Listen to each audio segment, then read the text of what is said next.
Hello there. Welcome to Strawberry Inc. I'm your host, Santiago. I'm going to mention that I will be laying off on the intros due to situations with policies. A few of my episodes are only available in certain regions, but if you're not in those regions, you could access it on YouTube. I wished you happy Diwali on the Stacy Aras episode. And I hope you had a fun one if you celebrated. I also hope you had a fun Columbus Day and Indigenous Peoples Day earlier. And I want to mention that with Halloween coming up, you are never too old to trick or treat. And I stand by the older autistic kids who still want to trick or treat because their minds are different. If you do not have a school to do activities with, then look for a local event, a trunk or treat, or even a Halloween Zoom. Try your best to have fun and stay safe. In the heart of Myanmar, a nation torn between tyranny and the pursuit of freedom, lived a man whose courage and conviction inspired countless souls. Sri Niya War Sayadaw, born in Ua Piniyasiha, was not just a monk. He was a teacher, abbot, a moral compass in times of darkness. He was a true Buddhist. His life, dedicated to the principles of justice, compassion, and democracy, would become a symbol of resistance against one of the world's most oppressive regimes. Sayadaw was born to U Hitun Yin and Da La Tat. I apologize for the unique names. I'm trying my best to pronounce.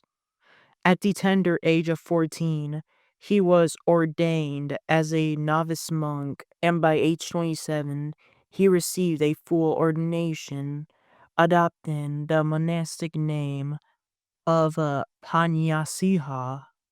He became the abbot of the Sadhu Pariyatya Monastery and a respected teacher at Yangon Buddhist University in Kiyimidang Township. His influence extended beyond the walls of his monastery. In September 2011, he delivered a sermon at the National League for Democracy office in Mandalay, calling for the release of political prisoners and an end to civil wars. His message of peace and justice earned him international recognition, including a meeting with then U.S. Secretary of State Hillary Clinton in December of that year. Yet, courage comes at a cost. In February 2012, the state of Sangha Mahanayaka Committee evicted him from his monastery for alleged disobedience. He sinned against God Almighty according to them, a prelude to the struggles he would face in the years to come. Following the February 2021 military coup, Myanmar descended into a reign of fear. Sayadaw, a prominent critic for the military regime and the nationalist 969 movement, became a target. On February 1st, 2021, military forces conducted a coercive operation at his monastery in Yangon, detaining him along with thousands of pro-democracy activists. He was transported to the inside prison, a facility notorious for holding political prisoners under brutal conditions. There he became part of a system that the international community has condemned as committing crimes against humanity. Reports indicate that more than 1,800 detainees have died in custody, many from neglect, untreated injuries, and inadequate medical care.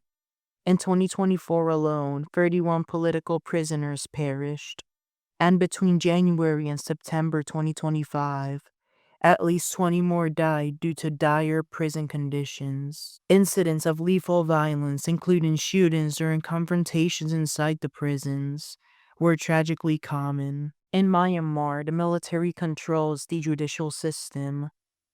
Sayadaw, like all political prisoners, was represented by state-appointed public defenders and faced a military panel of prosecutors and judges. He was charged under Section 505 of the Penal Code, accused of inciting disobedience against the state.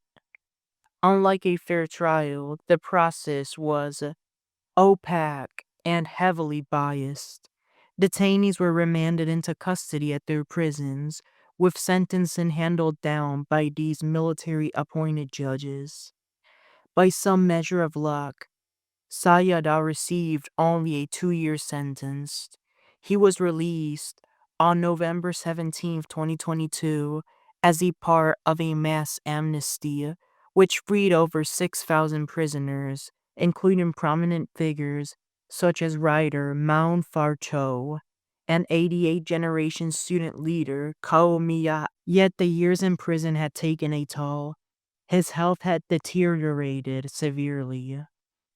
On July 10, 2025, at 2:45 a.m., Sayadaw passed away at the Asia Royal Hospital in Yangon due to complications from liver disease developed during his imprisonment and because of the way he was treated in there. His death came just hours before fellow former political prisoner Maung Fa Cho passed away at another Yangon hospital.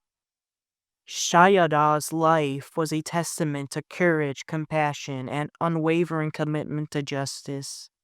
In the face of a regimen that sought to silence him, he remained steadfast, a beacon for democracy and human rights in Myanmar. His teachings and sacrifices continue to inspire those who fight for a society grounded in peace and fairness. The world must remember his story and the stories of all who suffered under tyranny as a reminder that heroism often comes with a cost and that the pursuit of justice is never without peril.